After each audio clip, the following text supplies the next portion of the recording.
ukudlula. Ngiyakholwa-ke ngamukela uJesu ngisindisiwe. Uma sikhuluma ngokusindiswa asikhulumi ngamasonto asindisiwe, ngoba kahle hlevesa likaze lasindiswa isonto, kodwa umuntu osindiswayo usindiswa kanjani? Umuntu usindiswa ngokwamukela uJesu abe yinkosi nomsindisi empilweni yakhe. Uma wamukela uJesu umvuma ngomlomo, ukholwa ngenhliziyo ukuthi uJesu uyinkosi nomsindisi, lithi izwi likaNkulunkulu ube ususindiswa. Ukusindiswa ukwamukela uJesu, akusindiswa isonto. Kuchaza ukuthini ukusindiswa? Kuchaza ukuthi impilo yakho inikade isekufeni. Ngesikhathi impilo isekufeni uyamdinga umsindisi.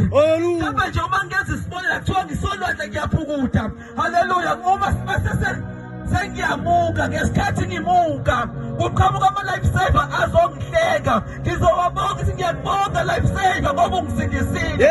Igama elisho ukusindiswa yigama elisho ukuthi uhlekiwe. Ekade ngisekufeni manje sengisekuphileni. Isho njalo iphuphuthe kwenye indawo namdinga uJesu ukuthi ayi uJesu akaveli uNkulunkulu. Ithi iphuphuthe kunye engikwaziyo ukuthi bengingaboni, manje sengiyabona.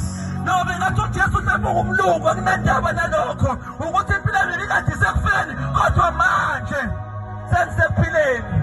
Bekade ngingofileyo, kodwa manje sengiyaphila. Lithi izwi likaNkulunkulu, uNkulunkulu uyayithanda indodana yakhe uJesu, wanikela konke esandleni sakhe ukuze kuthi lo nalokholwayo abe nokuphila okuphakade. Kodwa ongakholwa intukuthelo kaNkulunkulu ihlezi phezu kwakhe. Uyabona-ke noma bekuthiwa unakho konke emhlabeni, uma ungamazi uJesu impilo yakhe isekufeni. And uma impilo yakhe isekufeni usofa uye esogweni, ngoba ayikho enye indlela yokuya ezulwini ngaphandle kokuthi ukholwe inkosi uJesu. Uma ufuna ukubona uNkulunkulu uthi ukuthi wamukela uJesu umvume ngomlomo, ukholwe nenhliziyo ukuthi uJesu uNkulunkulu uyinkosi yamakhosi, uNkulunkulu umvusile kwabafileyo, uzobe usubhalisile igama lakhe encwadini yokuphila. Lithi izwi likaNkulunkulu ayikho insindiso komunye umuntu, alikho futhi igama elinikeziwe ebantwini abantu ekumele basindiswe ngalo.